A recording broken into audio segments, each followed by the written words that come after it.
Hello,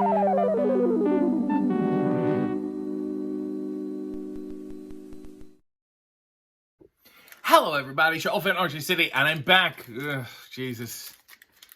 Let's go. Let's move it along. I don't have that much time. Oh, yes. I think this is duplicate, but you know what? I don't care. Give me some animal print Harriet, huh? What are you doing this evening is what she's probably saying in my mind.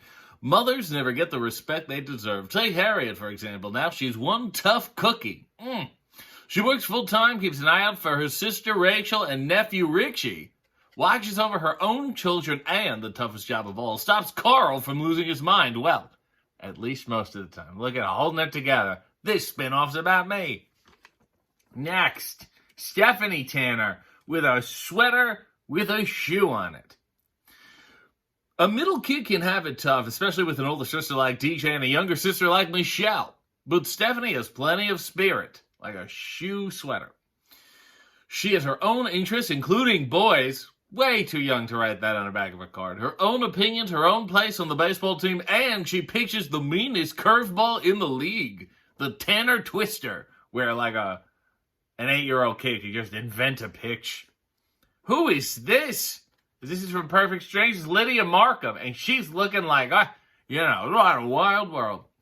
Lydia Markham is the advice columnist for the Chicago Chronicle. People write to Lydia about their problems, and she gives them advice in her column.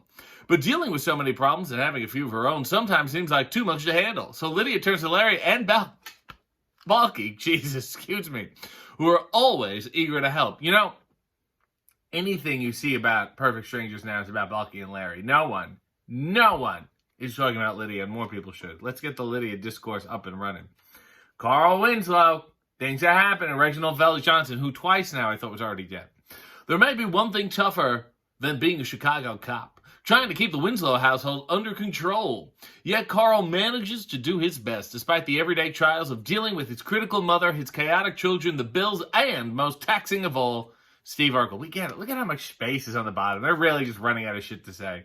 There's Reg. God bless. Here's Jodie Sweetin. You understand the difference? Let me bring that up here. I want you guys to see the difference here in I'm acting, I'm being myself. You know? Very distinct. Jodie plays a cute and clever Stephanie on Full House. She got started with acting classes and auditions when she was very young as opposed to now. She was soon doing commercials and starred on The Hogan Family. When she's not acting on Full House, Jodie enjoys the same things as most girls her age. Dancing, reading, and playing Nintendo. Sounds incredibly boring. And finally, Jennifer and Marianne. Let's talk more about the Perfect Strangers side characters. Roommates Jennifer and Marianne live upstairs from Balky and Larry, while their jobs as flight attendants are pretty exciting. That's a good job to have for a sitcom like this. It's also an adventure to live next to Balky and Larry. Larry really likes Jennifer because she's beautiful and sensible, while Balky likes Marianne because she's as free-spirited as he is. That's what they just have. That was the voluminous hair era. That was big shoulders. Everyone pretty was blonde. If you weren't blonde, you just weren't pretty. Those were the rules in these sitcoms. Well, yeah, that was shit.